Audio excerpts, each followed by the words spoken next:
গেছিলাম রেস্টুরেন্টে খাইতে। জামাইয়ের পক্ষ থেকে আমাকে ট্রিট দিছিল সে আমার বার্থডেতে।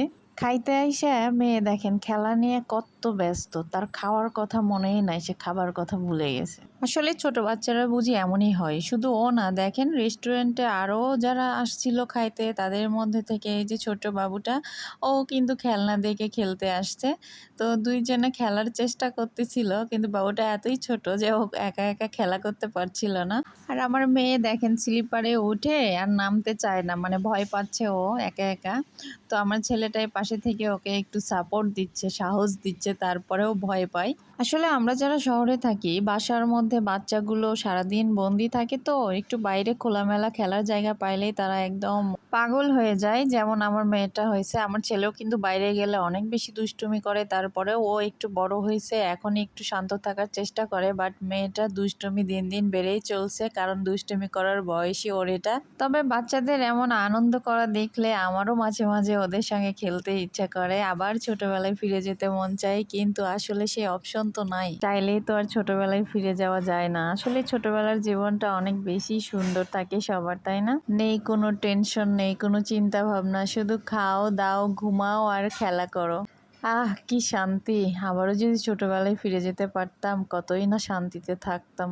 কি আর হবে আফসোস করে? আফসোস করে তো কোনো লাভ নেই, কারণ সে সময় তো আর ফিরে আসবে না, তাই না? তো খেলাধুলার ফাঁকে ছোট্ট করে একটা রেস্টুরেন্টের ফুটেজ নিলাম। রেস্টুরেন্টটা অনেক বেশি সুন্দর ছিল, আমার কাছে অনেক ভালো লাগছে। ওদের ডেকোরেশন প্লাস ওদের খাবার, ছেলে মেনু দেখতেছে, দেখে আমরা এখন খাবার অর্ডার দিলাম।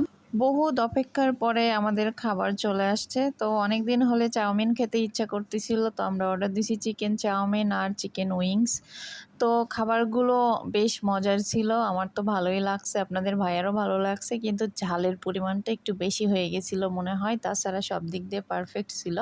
দেখেন মেয়েও খাচ্ছে, বাট মেয়ের একটু ঝাল লেগে গেছে, তারপরেও মজা লাগছে সেই জন্য খাচ্ছে। তো কোনো রকমে খাওয়া দাওয়া শেষ করে মেয়ে আবারও খেলায় যোগ দিল। সে বাসাতে কোনোভাবেই আসতে চাচ্ছিল না, কি একটা মুসিবতে পড়ে গেলাম মেয়েকে নিয়ে। ভাবছিলাম বাচ্চাদের নিয়ে খাবার খাবো, এনজয় করব, কিন্তু মেয়েটার আমার খাওয়ার প্রতি কোনো উৎসাহই নাই দেখতেছি, ও খেলা নিয়েই ব্যস্ত। এমনিতে কিন্তু বাইরে খাইতে গেলেও অনেক বেশি এনজয় করে খাবার, আর বাইরের খাবার খেতে অনেক বেশি পছন্দ করে, আমাদের মতোই হয়েছে। অনেক কষ্টে ওখান থেকে বের করছি ওকে।